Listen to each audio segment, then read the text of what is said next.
صلی اللہ تعالیٰ علی حبیبہ محمد و آلہ وسلم۔ بسم اللہ الرحمن الرحیم۔ معزز خواتین و حضرات، السلام علیکم۔ قرآن فہمی کے سلسلہ سوالات و جوابات میں آج ہم سورہ البقرہ کی آیت نمبر 83 کی پروگراموں کے سلسلے میں آج آخری حصہ اس کا ڈسکس کریں گے۔ اس آیت میں جو ترتیب بتائی گئی کہ اللہ کے سوا کسی کی عبودیت اختیار نہیں کرو، اور اس کو اختیار کرنے کے لیے جو پروسیس بتایا گیا، اس پہ ہم نے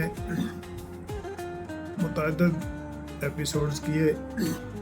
پہلے مرحلے میں لا تعبدون الا اللہ، دوسرے پروگرام میں اس کی تفصیل بالوالدین احسانہ، اس کے بعد وذی القربیٰ، اس کے بعد والیتامہ، پھر والمساکین،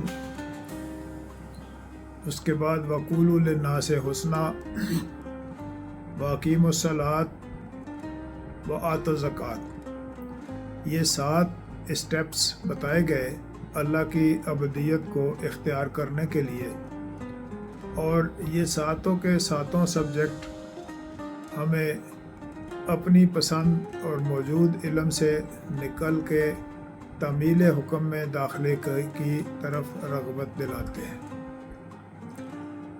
آخری حصے میں کہا گیا ثم تولیتم الا قلیلا منکم، پھر تم سب پھر گئے سوائے تم میں سے قلیل تعداد کے، وانتم معرضون، اور تم تو ہو ہی اعراض کرنے والے۔ تو یہ بات اس لیے بتائی گئی کہ یہ جتنی باتیں 7 کے 7 جو سیڑھیاں یا زینے ہیں، یہ عقل اور سمجھ کی بنیاد پہ طے نہیں ہو سکتے۔ میں ایک دفعہ مرشد کریم کے پاس حاضر تھا، تو اس بات کو سمجھانے کے لیے انہوں نے مجھے پوچھا ایمان مفصل آپ کو یاد ہے؟ تو میں نے عرض کیا جی مجھے یاد ہے جی الفاظ میں۔ تو کہا پڑھو۔ میں نے پڑھا آمنت باللہ و ملائکتہ و کتبہ و رسلہ والیوم الآخر والقدر خیرہ و شرہ من اللہ تعالی والبعث بعد الموت۔ یہ 7 باتیں کہ میں ایمان لایا اللہ پر، فرشتوں پر، رسولوں پر، کتابوں پر، خیر و یوم الآخر پر، خیر و شر پر، اور مرنے کے بعد دوبارہ پیدا کیے جانے یا اٹھائے جانے پر۔ تو فرمایا کہ یہ 7 کی 7 باتیں علمی اور عقلی طور پر انبلیویبل ہیں۔ کوئی شخص اللہ کو جاننے کے بعد ایمان لانے کی کوشش کرے تو وہ جان ہی نہیں سکتا۔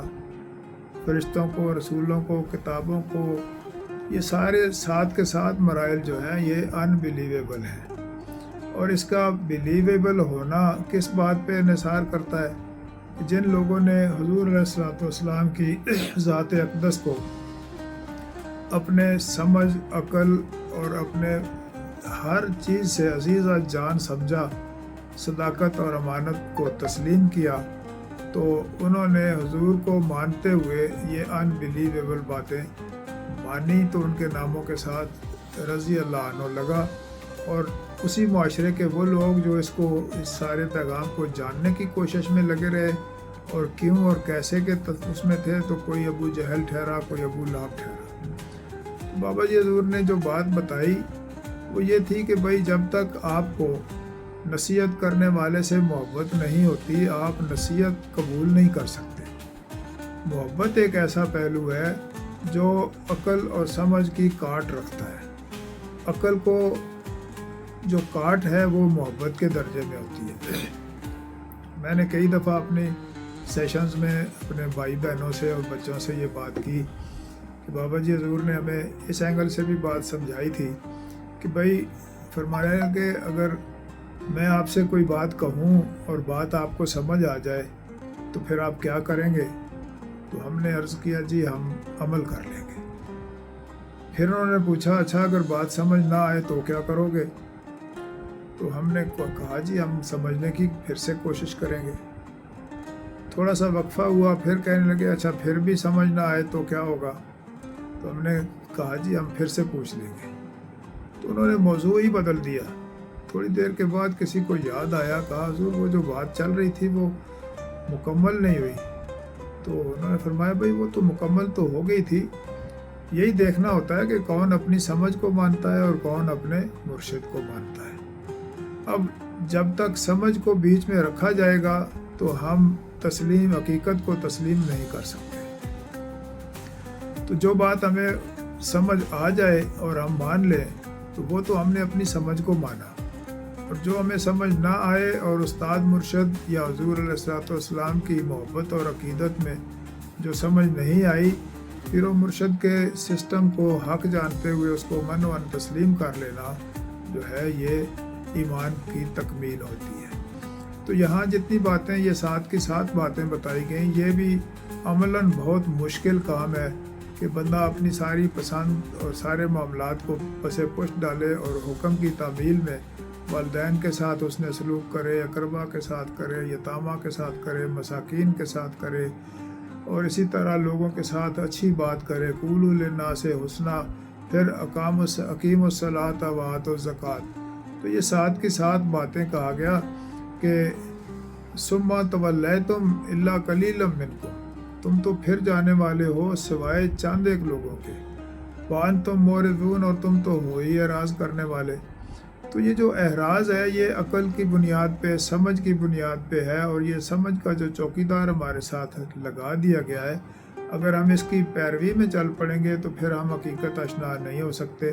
اور قرآن نے بار بار جہاں عقل سے کام لینے کی بات کی گئی، افلا تعقلون اور اس طرح کی باتیں تھیں، تو وہ اس سے مطلب عقل سے کام لینا ہے، عقل کی پیروی کرنا نہیں ہے۔ تو میرے مرشد نے مجھ پر یہ کرم فرمایا کہ بھائی عقل سے کام لینا اور ہے اور عقل کی پیروی کرنا ایک دوسرا معاملہ ہے۔